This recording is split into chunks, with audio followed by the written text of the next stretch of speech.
और पाकिस्तान के पूर्व प्रधानमंत्री नवाज शरीफ कभी भी अपने देश वापस लौट सकते हैं।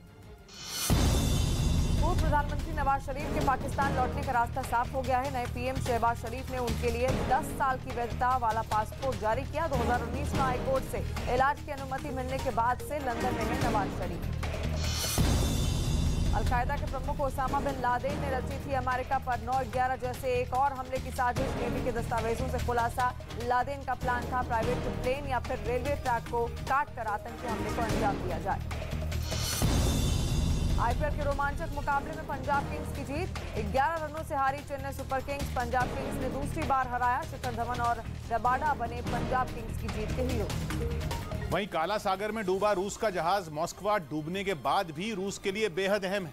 खबर है कि रूस अपने इस जहाज को समुद्र से निकालने के लिए एक लंबा ऑपरेशन चलाने वाला है, और वो भी इतना लंबा ऑपरेशन जो करीब 15 दिन तक चल सकता है। जिस जहाज पर मौजूद सैकड़ों नौसैनिकों की मौत हो गई, रूस उस जहाज को समुद्र की गहराई से निकाल कर लाएगा। पता चला एक बड़ा जहाज और कोस्ट गार्ड का एक बड़ा दस्ता इस ऑपरेशन के लिए रवाना हो चुका है। सवाल उठ रहा है कि समुद्र की तलहटी से मॉस्कवा को निकालना इतना जरूरी क्यों है। ये वही मॉस्कवा है जो पिछले हफ्ते अचानक काला सागर में डूब गया था। यूक्रेन का दावा है कि उसने मिसाइल दागकर मॉस्कवा को ढेर कर दिया, जबकि रूस इसके पीछे तकनीकी वजह बताता रहा है। और रूस ने दावा किया था कि तकनीकी खामी की वजह से मॉस्कवा में आग लग गई थी, जबकि समुद्र में उठे एक तूफान के कारण जहाज को बचाया नहीं जा सका था। लेकिन अब रूस अपने उसी जहाज को समुद्र की तलहटी से निकालने के लिए एक ऑपरेशन करने वाला है, जिसमें रूस ने अपने सबसे पुराने और बेहद ताकतवर जहाज को काम पर लगाया है। 110 साल पुराना जहाज कोमुना अपने आप में एक इतिहास है। पूरी दुनिया में किसी भी नौसेना के पास इतना पुराना जहाज काम नहीं कर रहा, लेकिन माना जा रहा है कि रूस मॉस्कवा जहाज के बारे में कोई बड़ी जानकारी दुनिया से छुपा रहा है, वरना इतने बड़े ऑपरेशन की जरूरत एक जहाज का मलबा निकालने के लिए नहीं पड़ती। पहले भी ये दावा किया गया था कि मॉस्कवा पर रूस की फौज ने परमाणु हथियार तैनात किए हुए थे। अब आशंका जताई जा रही है कि शायद उन्हीं हथियारों से होने वाले रेडिएशन का खतरा इस ऑपरेशन की वजह बना है।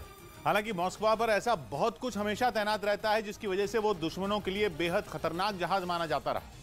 बताया जाता है कि मॉस्कवा में बड़ी संख्या में एंटीशिप मिसाइलें लगी हुई थी। इसके अलावा हवा में मार करने वाली लंबी दूरी की मिसाइलें भी मॉस्कवा पर हमेशा तैनात रहती थी। मीडियम रेंज की ऐसी मिसाइलें भी मॉस्कवा पर लगी थी जो सतह से हवा में मार करती थी। इसके अलावा एक बहुत बड़ा वेपन सिस्टम भी था जिसमें माना जा रहा है कि परमाणु हथियार हो सकता है। और सोशल मीडिया वेबसाइट ट्विटर की कमान अब एलन मस्क के हाथ में आ गई है। मस्क ने 7368 अरब रुपए में ट्विटर को खरीद लिया है और डील पूरी होते ही ट्विटर प्राइवेट कंपनी हो जाएगी। ट्विटर के बोर्ड और मस्क की कंपनी के बीच कई दिनों से बातचीत चल रही थी। एलन मस्क ने ट्विटर को खरीदने की इच्छा पहले ही वो जता चुके थे और कहा था कि फ्री स्पीच के लिए ट्विटर का प्राइवेट होना जरूरी है। और मस्क के पास पहले 9% हिस्सेदारी थी और अब इस सौदे के बाद 100% हिस्सेदारी होगी। ट्विटर को प्रति शेयर करीब 4148 रुपए की दर से खरीदा है। वहीं खबर है कि यूक्रेन की जंग जीतने के लिए रूस ने अपना वो ब्रह्मास्त्र मैदान में लगा दिया है जिसकी बदौलत उसने 2014 में यूक्रेन के क्राइमिया पर कब्जा किया था। ये न कोई मिसाइल है और न कोई बम, बल्कि रूस का हथियार एक ऐसा जैमिंग कम्युनिकेशन स्टेशन है जिसे इस्तेमाल करके उसने यूक्रेन की सेना को पंगु करने की कसम खा ली। और एक बार फिर क्राइमिया की तरह पूरे के पूरे यूक्रेन पर अपना झंडा फहराने की साजिश रच रहा है। रूस के इस हथियार का नाम है R-330ZH ज़िथिल jamming communication station.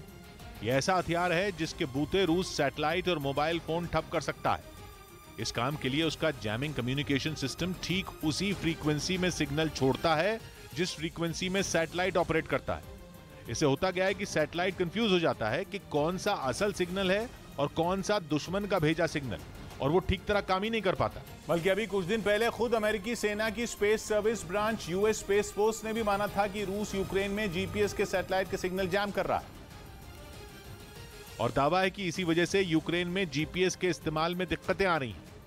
GPS यानी ग्लोबल पोजिशनिंग सिस्टम अमेरिका का नेविगेशन सिस्टम है जो सैटेलाइट से मिलने वाले सिग्नल के जरिए पृथ्वी पर किसी भी जगह या चीज की लोकेशन बताता है। इसी वजह से सफर के वक्त रूट देखने के लिए लगभग पूरी दुनिया जीपीएस का इस्तेमाल करती है। और यूक्रेन की सेना तो खुद जीपीएस के ही भरोसे है। आसमान में ड्रोन उड़ाना हो या फिर जमीन पर मिसाइल लॉन्चर चलाना हो, जीपीएस के बिना उसके लिए रूस को जवाब देना मुमकिन ही नहीं। सब तकनीक पर निर्भर करता है। सारे के सारे हथियार धरे के धरे रह जाएं अगर जीपीएस काम न करे तो। और खबर है कि रूस यूक्रेन में अपना जैमिंग कम्युनिकेशन स्टेशन इस्तेमाल करके जीपीएस को ही जैम कर रहा है ताकि यूक्रेन की सेना उसका मुकाबला ही न कर सके। उधर रूस की खुफिया एजेंसी एफएसबी ने आतंकी संगठन आईएसआई